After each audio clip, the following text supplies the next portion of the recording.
नमस्कार, आप देख रहे हैं एवीएन समाचार और आज हम बात कर रहे हैं उस ऐतिहासिक लहर की जिसने पाकिस्तान अधिकृत कश्मीर यानी पीओके को हिलाकर रख दिया है। पीओके में पिछले कई दिनों से हालात बेकाबू हैं।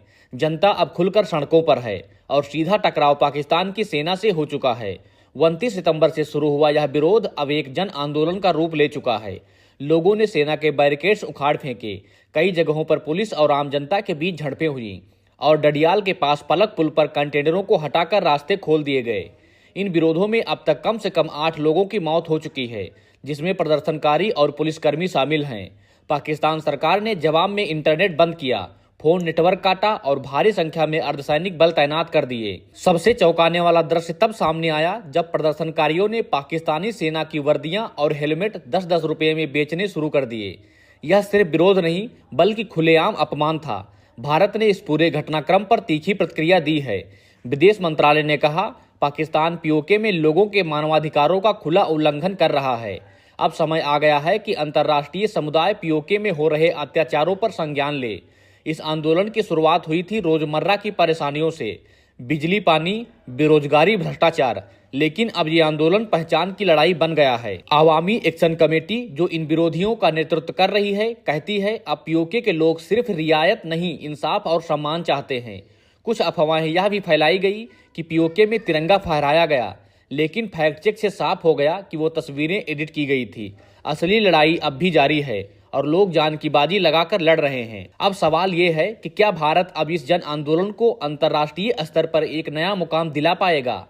क्या पीओके के लोगों को अपनी पहचान और आजादी का हक मिलेगा? और क्या 78 साल का इंतजार अब एक मोड़ पर आ पहुंचा है? एवीएन समाचार पर हम इन सवालों के जवाब ढूंढते रहेंगे। आप देखते रहिए, हम लाते रहेंगे सिर्फ सच, साफ और सीधा। जय हिंद।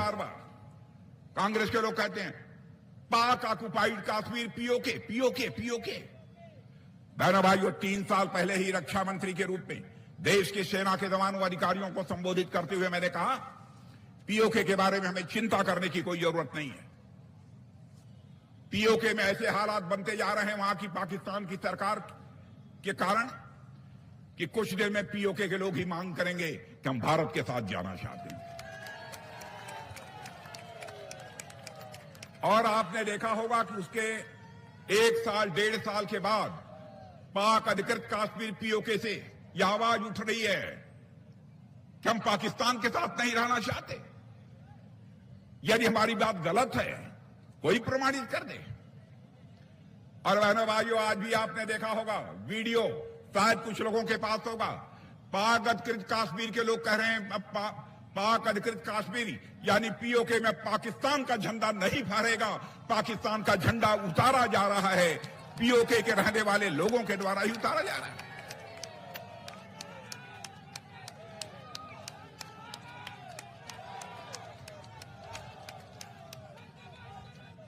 और बहनों भाइयों, इंटरनेशनल ह्यूमन राइट्स कमीशन, अंतर्राष्ट्रीय मानवाधिकार आयोग, इनकी जिम्मेदारी होती है कि दुनिया में कहीं पर भी मानवाधिकार का यदि उल्लंघन हो रहा हो, मानवाधिकारों का हनन यदि हो रहा है, उसका वह संज्ञान ले। तो आज इस लखनऊ के मंच से मैं अंतर्राष्ट्रीय समुदाय से मांग करना चाहता हूं, पाक अधिकृत कश्मीर में जिस तरीके से मानवाधिकार का उल्लंघन हो रहा है, पीओके के रहने वाले लोगों को जिस तरीके से प्रताड़ित किया जा रहा है, हमारा अंतर्राष्ट्रीय मानवाधिकार आयोग उसका संज्ञान ले, मैं यह अपील करना चाहता हूं।